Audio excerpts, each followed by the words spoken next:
Hello, everyone. Welcome back to the podcast. I'm Adam, your host on Pacific Playbook. It is January 14th. This is the, I think, fourth or fifth episode on this podcast. Um, Took a little bit of a break there from about the end of November. No, start of December to the new year. I was planning on doing it every second week, but I was just focused on school at the end and on break. I was not really around to record these, and I'm back on schedule now. But I'm excited because this is probably the best episode I have so far, since I am bringing a guest on, one of my friends, Derek, who is going to be talking about CFL with me, about like free agents, about where we think they're going to go and stuff like that. Because I think the last episode was a few days after the Grey Cup, so uh, a lot of stuff has happened in the CFL. Um, But on this podcast, we covered the Canucks as well, the BC Lions in the CFL. But I think I'm just going to be covering the CFL in general this offseason. And, go in depth about the Lions, but just cover everything because there's not enough to just to go off the lines. The Seahawks, which sadly will be slowing down because, they've been eliminated, but I'll go over that soon. And the NBA and the New York Knicks, who are my team, who I'll probably talk about the most. But I think on today's episode, I won't talk about the NBA too much. Probably save that for the later episodes more, just because most of these, like the CFL and the NFL, will kind of die down a little bit in the next coming months. So the NBA and NHL are going to be probably my main source of topics. So I'm trying to milk out these last few CFL and Seahawks ideas and topics. So we will save the CFL for later when we get Derek on the podcast. So I think I'll just start with the Seahawks. So pretty disappointing end, honestly. I think our last episode, I think it was after the Rams game, where we lost in overtime. I'm pretty sure it was maybe it was before that. But after that game, we weren't looking too bad. We had first in the NFC West. We were looking like about a 70% chance to make the playoffs. I really believed we would, make the playoffs, but had some tough losses. Had some teams that should have um, beat other teams. Rams were on a crazy streak to end the season, so 10 wins on a rookie head coach and battling some injuries like Kenneth Walker had dealt with. It's not a horrible season in general. I mean, 10-7 is many teams would be okay with that and accept that. Like, put us in probably some other divisions and we would win, but still we didn't make the playoffs. We were the best team that missed the playoffs. We have the worst draft pick out of all the teams that missed the playoffs, which is something you'd never want to do. But still, I wouldn't call it that disappointing. Definitely was disappointing compared to where we were a few weeks, not even months ago, just a couple weeks ago. We were looking good. I thought we had it wrapped up, and then we beat the Bears, but like before the Packers on Sunday Night Football against the Packers. That was that was a big game that we dropped. We needed that one. Vikings, obviously. We should have won that game. Like the Packers game, obviously, I think we also should have won that game. But we got blown out, and we weren't really close. With the Vikings game, we should have won that game. We were the better team that game. Um, just some dumb throws, dumb plays, and penalties, and I don't know. It was bad. Um, Obviously, you can't just blame it that one game on not making the playoffs, but that would have been huge. But like I said a few episodes ago, before or after we played the Giants and we lost that game, that was like looking back and in the moment also, you knew that was important because the Giants aren't a very good team. They I think finished the I think the third pick in this year's draft going. I think they had 3-4 wins, which is just ridiculous how we lose to that team. And we made them look like they were a 10-win team. And we just, yeah. I think if there was one moment, obviously there's not one moment that made us miss the playoffs, but if there's one, if there was one moment that had a big impact on it, it was that game. Because you just can't lose to the Giants, especially if you want to be a playoff team. So, yeah, off-season time for the Seahawks.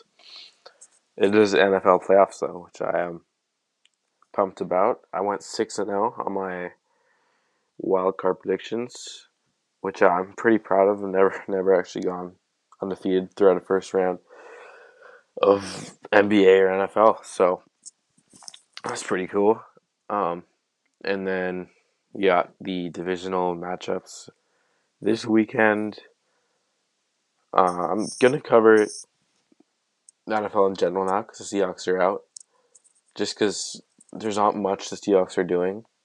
Because obviously there's no free agency or draft just yet because it's January and it's playoffs. Seahawks, there wasn't much change in these past few games. Um, there was some injuries, but yeah, I don't even know what to honestly say about the Seahawks, man. It was just really just disappointing, and we should be a better team. We weren't bad, but you look at all these weapons like Jason and a huge breakout year. Kenneth Walker had a great start and just he didn't really find his rhythm. Whenever he started to look good, he would get hurt or just, yeah, it wasn't. It was a somewhat disappointing season for Walker. I was really high on him in the start of the year.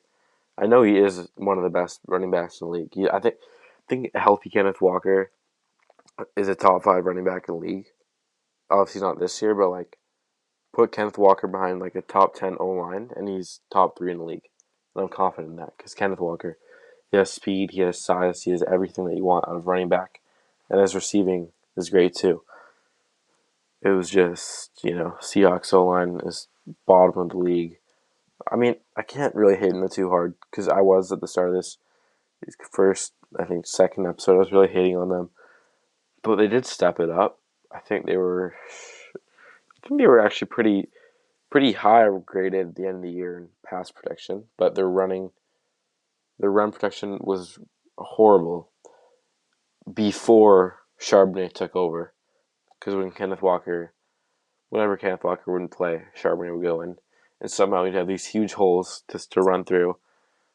No offense, to Charbonnet, I do like him, but I'm seeing people say Walker's a not as good as like. Come on, Charbonnet is not as good as Walker. I'm sorry.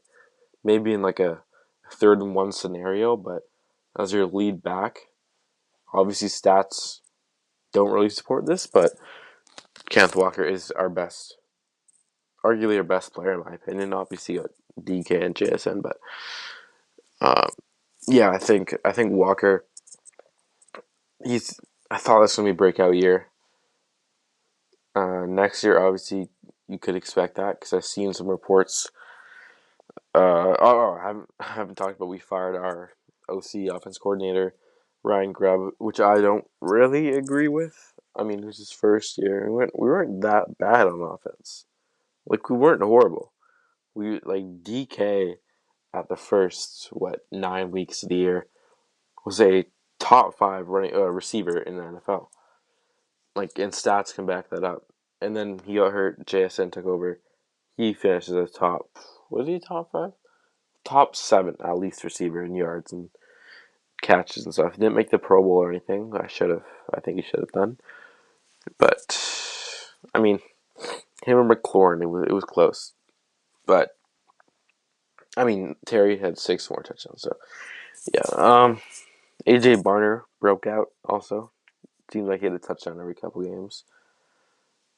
I mean, Ryan Grubb's offense wasn't great. It was kind of flat. Like there wasn't no crazy cool, big games that we had really consistently. Like I did. I mean, I I'll say this. I don't agree with him being fired. I just don't know if there's anyone. I mean, there is someone better, but it was his first year, so you can't just like say that he's not good for our team when it does take time. It's his first year ever in the NFL as a coordinator, and it wasn't horrible. So like, you got guys that have been doing this for a while who don't have good offenses, and his offenses wasn't even bad. And he's a rookie coordinator, so I mean, yeah, I don't know. Like, I'm not mad at it. I'm sure it'll be better next year, but I just don't really fully agree. And one thing that I do like what I'm seeing out of this team is our defense. Obviously, signing a defensive head coach like Mike McDonald was something we really needed because I think we were 32nd or 31st last year overall. And now for a while there, we were the best defense in the league, but I think we finished top 15, maybe 13th or something. But I definitely liked what I've seen out of the defense this year. Turnovers. We're the only team in the NFL with three guys to get three picks, which is Julian Love, Tariq Woolen, and Kobe Bryant. All got three picks each. And obviously Leonard Williams is crazy Pro Bowl snub. One of the best defensive players in the league this year. Definitely think he should have won. Um, not won, but I think he should have made the Pro Bowl or All Pro for sure. Stats definitely back him up here because he was unreal. His presence everywhere around. Obviously, Devin Witherspoon have talked a lot about him. Our cornerback. He did he make All Pros? He made Pro Bowl. I might have to check, but I'm sure he made All Pro. He definitely should have.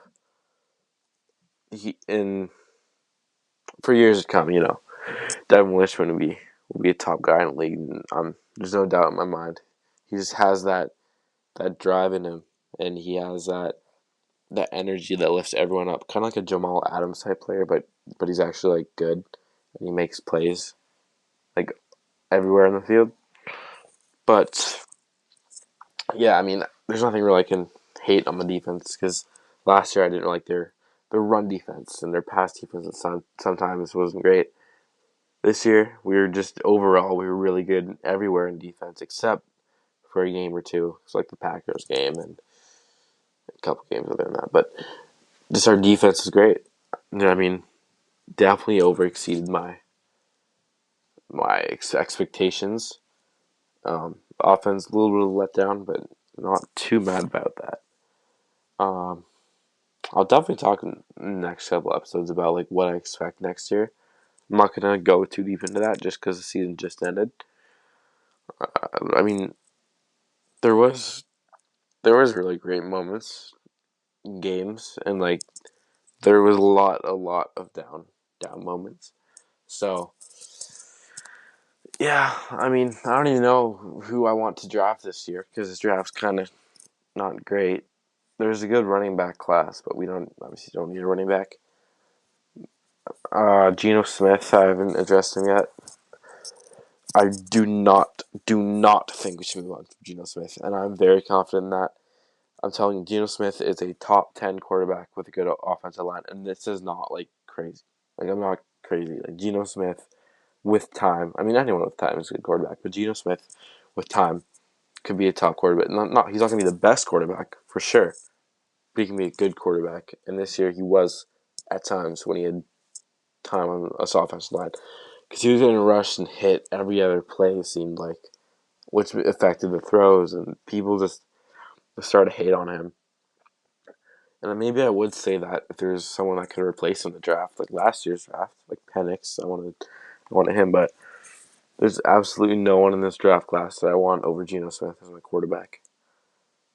Like, there's nobody that can do what he can do right now. maybe you can draft someone like, I don't know, Jackson Dart, or obviously can't draft like Shedeur Sanders or Cam Ward because they're a little early, but a late round guy, you won't. It'll take a couple years to actually develop him and turn him into someone that maybe you can rely on.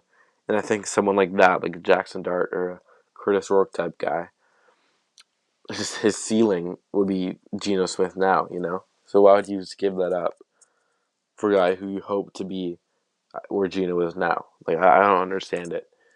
So, yeah, he didn't play great, but he didn't play, like, he kind of got let down a little bit. So, I really don't think they should move on from Geno Smith. Like, he kept them in. He had some bad turnovers at times, red zone turnovers in particular against the Rams. But you can't just put the blame on him. Some guys drop passes, stupid penalties that cost us first downs or stuff like that. Like, I want Geno to be our quarterback next year, unless we make a trade for someone. I'll probably go into trade details other times, but yeah, as of right now, Geno Smith is our quarterback, and he should be our quarterback going forward for at least the next. At most the next 2 years. If you have from him for more than 2 years, then no, I don't want that. Because he'll be 30, late 30s, 36 or 7. I don't know. He'll be old, and he's actually pretty fast now. But no, I don't want older Geno Smith on my team. But for the next year or two, I'm fine with it. I don't think Geno Smith can win a Super Bowl. That's the thing. But there's one quarterback out of 32 quarterbacks that win the Super Bowl. So, like, you can say that about a lot of people. Like, there's almost every quarterback in this league, you can say they're not going to bring you a Super Bowl. And Geno Smith is one of them. But he's still a good quarterback. Obviously, the goal is the Super Bowl, but you can't just be like, oh, if he's not going to win it, then let's get someone else. But they're probably not going to win either, so I don't know. Hopefully, it proves me wrong, and I look back at this and I'm like, what am I talking about?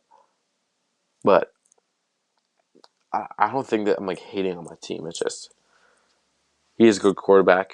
He's, like I said, top 10 quarterback if he has good line work, good time. But yeah, let's hope we keep him for a few more, 1 or 2 more years. What else on the Seahawks do I have to even talk about? I don't really think there's anything else on Seattle that that's imminent at this moment. I think NFL overall I'll talk about now. Just like the playoffs. I got the. What are the matchups? I just check. Okay, so we got the Texans and Chiefs. I think the Chiefs will take this. Um, I wouldn't say easily. No, I'm gonna say I'm not. We'll take it easily. I'm gonna say at least like 17 points. Yeah. Actually, that's a lie. The Chiefs aren't even. No, Chiefs aren't good. I'm sorry. Chiefs aren't a good team. They get lucky. They're not. No, they're gonna win the game somehow. They're gonna find the way, and they're gonna win the game by what? Like, um, I said 7. No, Chiefs aren't a team that'll blow you out. They'll win by like 6, something like that. Texans are very good. I'm sorry. Like with all their injuries and stuff like that, like Tank Dell and Stephon Diggs. Yeah, I don't know about the Texans. It should be. Um, what's it? The Chiefs games are boring. It's not gonna. I said, I thought it was gonna be an exciting game. No, it's not gonna be an exciting game. The Chiefs are boring. Houston, they're kind of boring too without Tank Dell and Diggs. Um, Next up, we got the Commanders and the Lions on. I was gonna say Saturday night football, 5 o'clock in Detroit. I think no. Detroit's gonna win this game. I hope. I don't know. Do I hope Washington wins? I don't know. Okay, so do I want Detroit? Yeah, I do love Jaden Daniels and the Commanders. They're probably my second or third team that I want to win it. Like Detroit. Um, they've never won. They had a great year. Yeah, I mean, I since week one, I was like Seattle or Detroit. What do I say? It's Detroit, not okay. Seattle or Detroit were my favorite two teams that I wanted to actually win the whole thing. Because I didn't think Washington was actually be good, but they are. They're a good team. Winning last week against Tampa Bay. Uh, they're exciting, young team. Jaden Daniels doesn't even seem like a rookie, but he is. Great fantasy guy. Appreciate all the points this year. I think it will be a very high. That's what people are gonna think, but probably I don't think it will be actually a high scoring game. I think it might be kind of disappointing. Hopefully not. I I I think Detroit takes us by like 20. Gonna be honest. I just don't think anyone's stopping Detroit other than the injuries. But I really hope it's a tight, like 40-38 game or something like that. But honestly, I wouldn't really mind who wins. I guess Detroit. God, Detroit is my favorite team to win this game. Like if I had to choose, it'd be Detroit to win this game. No, I wanted. But if Washington does win, I wouldn't be mad because then I would have a team to root for the rest of the way. And the Sunday slate, Rams and Eagles, low key a boring game. Like, yeah, I think the Eagles take this. I mean, the Rams are motivated obviously because of the fires and stuff, and we saw it yesterday. They played and they won by a lot against Minnesota. I feel like the Rams could pull off the upset, honestly. I think it's a 50-50 chance here. But I think the Eagles are also a pretty boring team, too. But I think they'll win it. Probably will be a pretty close game. Yeah, I think the Eagles got that. Nothing much else to see there. And then the game that everyone wants to watch, Buffalo and Baltimore. This is going to be one of the best games we've seen in a long time. And I'm confident in that. Um, I think Baltimore is the favorite here. I think Buffalo is going to win, and I want Buffalo to win. I have them as my champions this year in my bracket. Um, this isn't like a crazy take, but I think the winner of this game should win MVP. That's like it's not like a it's kind of an unrealistic thing, but I don't know. I just think that should happen because like they're like neck and neck for MVP, and like this is like the game. Uh, I mean I don't know. Will it be high scoring? Both have pretty good defenses. Yeah, should be a great game. Just everyone's showing off. Lamar, Josh Allen, MVPs. I just I just think that'll be unreal to watch. Hopefully, it's kind of like a repeat of the Bills and Chiefs game from a few years ago. I think that was also the divisional. Was it? Yeah, I'm pretty sure. I'll definitely be watching. I'll be watching all games. Hopefully, Sunday at 3:30 in Buffalo. Should be great. Uh, then after that, I said, who did I say? I said Chiefs, Lions, Eagles, Bills. I think the Bills and Lions make the finals, the Super Bowl, and I got Bills in that. I think my next episode will be before the Super Bowl. Yeah, I will because there's a 2 week break. I think the Bills will take it home against the Lions. In where are they playing? No, New Orleans. That's where they're playing. Uh, yeah. I mean, it's pretty straightforward. Like games. Like I feel like there's no crazy 50-50 matchups other than the Ravens game and maybe the Eagles game. I mean, like the first round was kind of easy to predict. Like most people actually predict pretty bad. I saw a lot of people get like low percentages, but I'm a pretty bad predictor honestly. So going 6 for 6 is kind of crazy. Um, that might just wrap up my NFL part of this. I think I'll go straight to Canucks after this. It won't be too long. NBA, like I said, I don't think I'm going to talk about that here. I mean, just today. I'll save that. Just have more topics about the NBA next episode, or not next, in a couple episodes, just because there'll be more to talk about, like All-Star and stuff and stats and all that. Yeah, so that's gonna wrap up my part on Seahawks and the NFL in the NFL playoffs. So the Vancouver Canucks have been doing great. No, they have no, they have not been doing great at all.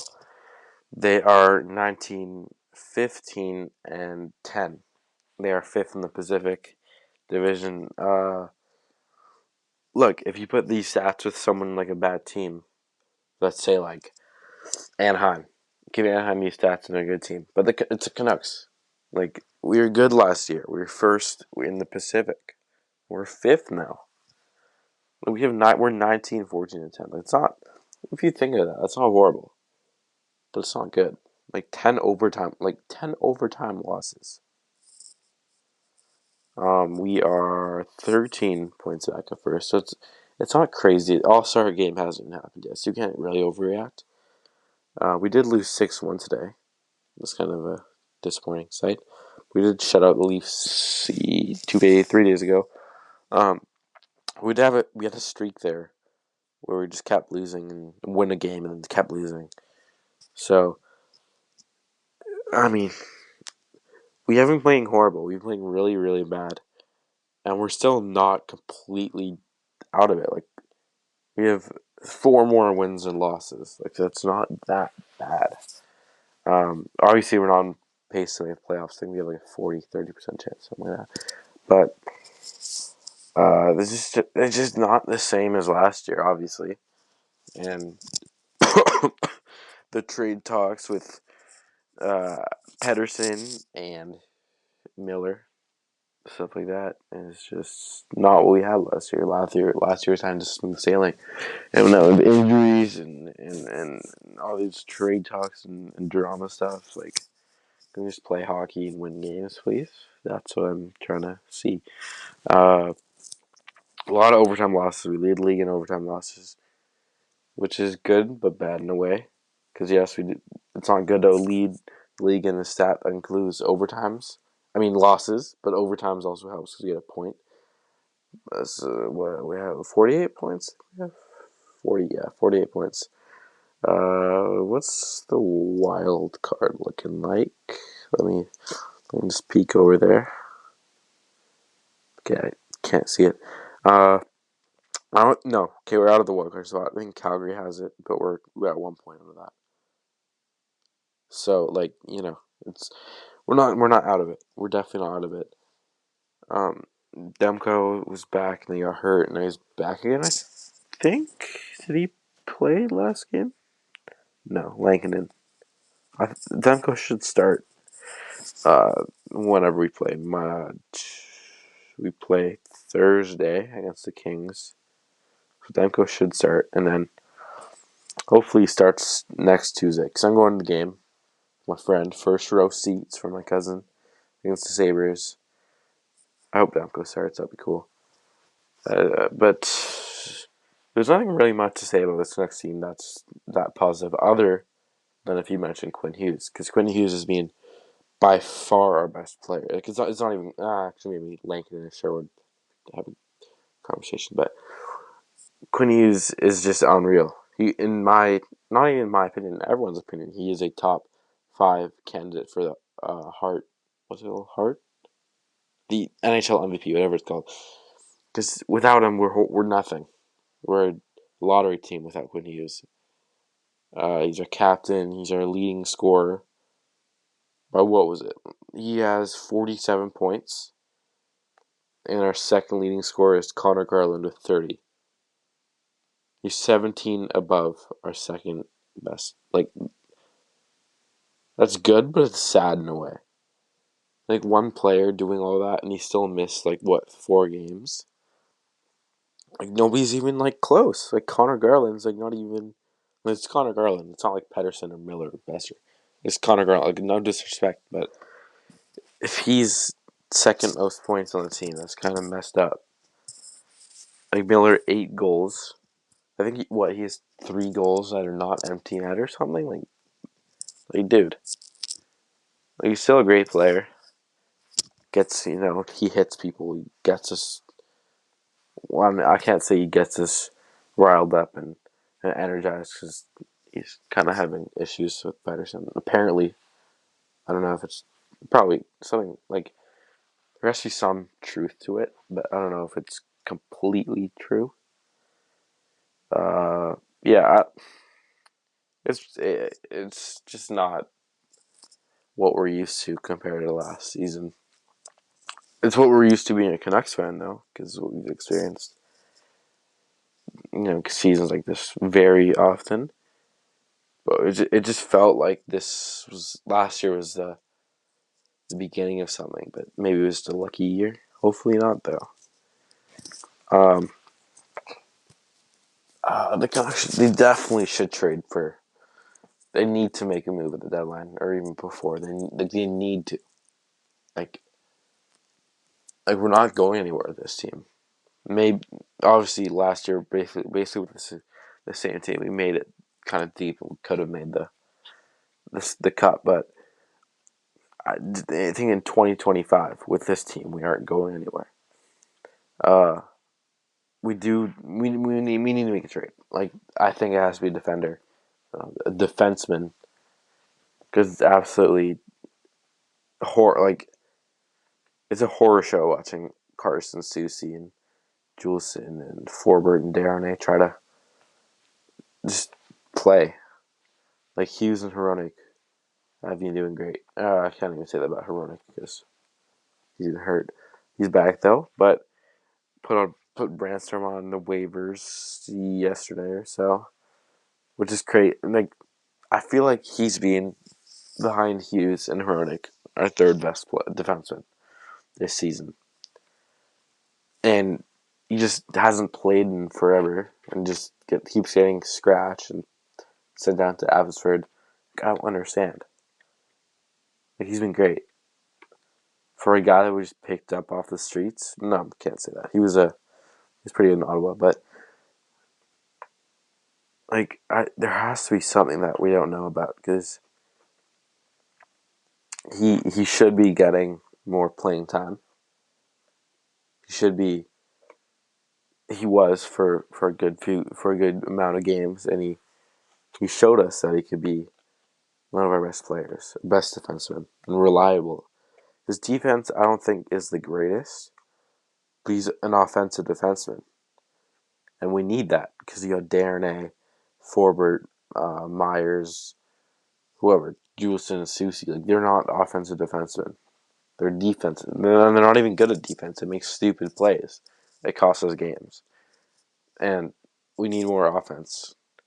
That's been a big part of our struggles. Have been our shots and our offense. Our defense hasn't been like our actual like allowing goals, and yeah, I mean it's also been overshadowed by Lincoln and his great play. Like he's saved us a few games, not a few, a lot.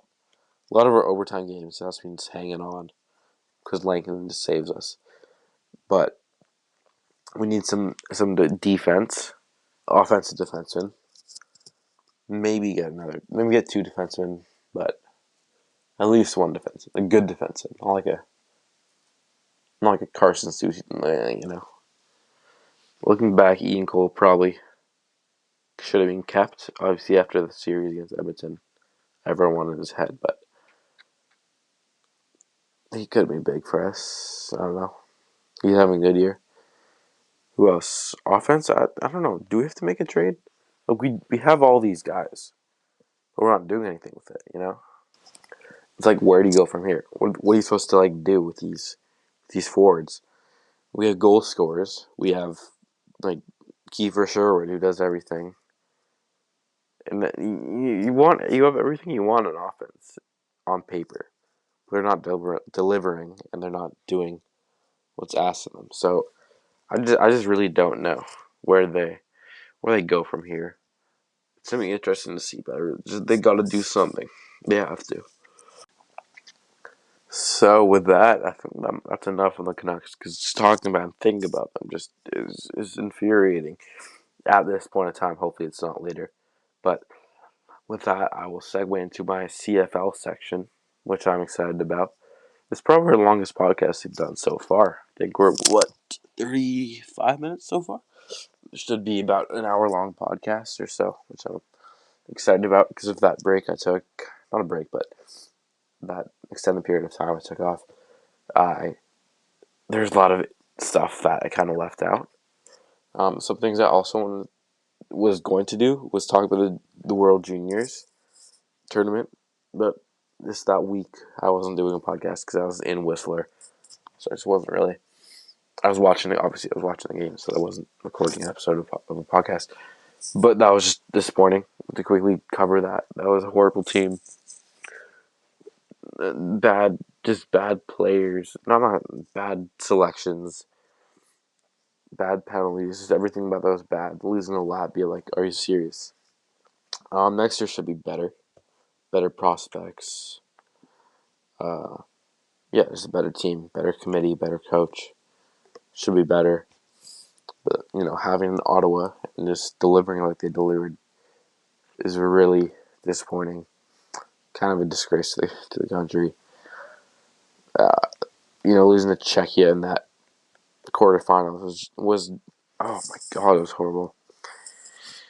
But yeah, I was gonna talk about that more if they actually did good, but they didn't. So I just quickly cover that. College football I was gonna talk about, and I still might because you have the national championship next week. Uh, I don't know really much to say about college football.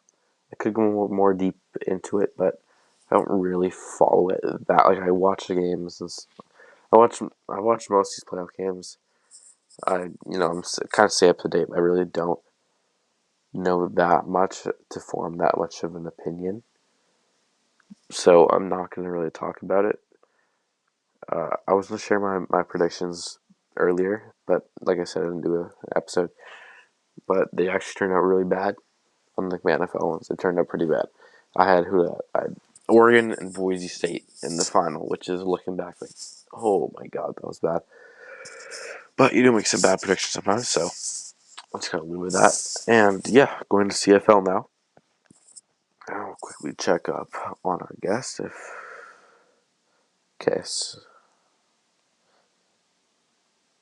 So we got about 10 minutes before. What we're going to talk about is about free agency, because free agency is next month. In a month yesterday is free agency. So I think last time was after the Vernon Adams trade. I didn't cover that because I wanted to save it for this one. But Vernon Adams has been traded to the St. Peter's South Lions because obviously with Nathan Rourke, didn't really need Vernon Adams because Nathan Rourke's our guy. Uh, I'm people are mad with. Come on, Nathan Rourke's better. He's a better quarterback. He's gonna do better things for his team. It was the right move. Move on, and Calgary. Shout out to Calgary for getting all these guys and whatever. And free agency, like we're gonna talk about soon. We're gonna predict where these players go. And Calgary, probably, I think they will this year or next year make some big moves because they're hosting the Grey Cup. So I think they're gonna be all in. They should be because they got some really good players over there. Obviously led by Vernon Adams, who's I do miss him in a way because there's some great moments, but we really want to start something and win some games. Nathan Rourke is the guy. Well, there's been some Lions traded for Dejan Allen, offensive lineman from Toronto, who won most outstanding offensive lineman in 2023, which is a great move. We lost Ryder Varga, which is random. It's a solid linebacker, Canadian, which is kind of important, but it's fine. In about a few minutes, you'll see who I predict the Lions will get a linebacker to replace him, which is pretty interesting. But yeah, getting Dejan Allen from the Argos is really important because like I kept complaining about our offensive line because they were horrible. Gave Vernon Adams and Nathan Rourke like not much time. A run game was bad. And speaking of run game, we signed former running back James Butler to a 1 year contract, which is great because obviously in 2022 him and Nathan Rourke were just lighting it up. I think he's a better fit for Rourke than Stanback is, just because the receiving game, the blocking game, not necessarily the running game, because that's not, we don't really. I mean, Stanback is just a bruising type running back that was supposedly going to be good in the playoffs, but he wasn't. Um, he wasn't bad for us, but I definitely like James Butler more on our team now than Stanback. No offense to him. He's in Ottawa now, by the way. Got signed there. They should be pretty interesting this offseason. See who they get. Yeah, I mean, you can't really sign much guys yet because free agency hasn't hit. So only free agents that are not signed, that were not that being released. I mean, the only players you can sign before next month is players that are being released. So that's why they got Butler and whatever, and Sam X and Ottawa because the Lions released them. So, um, Toronto has made some trades for. They've traded Arimolade, who's their defensive lineman, for the Cam Judge. Pretty big trade. I think Calgary definitely won that. They got Arimolade because Judge is kind of an older linebacker. Yeah, I don't really know what Toronto was doing other than just cap dumping. They did the same thing with who they do. Ceres? No. What's the name? Daniel Edmaboy, who they traded today. He had a pretty big contract for a third string running back. So he's in Ottawa now. Just dumped his contract there. So Toronto's making some moves, getting rid of guys, getting some new guys. It'd be interesting to see what they do. There's some reports coming out talking about how the GM is kind of asking players to take pay cuts to stay with the team. That never really ends well. So it's gonna be interesting to see who they sign, who they re-sign. I don't know. Toronto might obviously win the Grey Cup this year. I don't know if they really. I don't know if next year's gonna be a big year for them. We'll see though. Okay, so a quick side note. Actually, me and Derek's conversation about free agency will be in another episode since we went over what I expected it to be. We went about an hour long, and that makes this about an hour and 40-minute long podcast, which I thought I would just split into 2 episodes. So episode 4 will be the free agency special that I recorded with Derek. That will be posted before you are hearing this. This will be episode no. This will be. I'll post it after. So this is episode 4. That'll be episode 5. Yeah. So instead of doing one big podcast, split it into 2. Still pretty long podcast. So go give it a listen after hearing this, and yeah, that'll be all for episode 4. Thank you.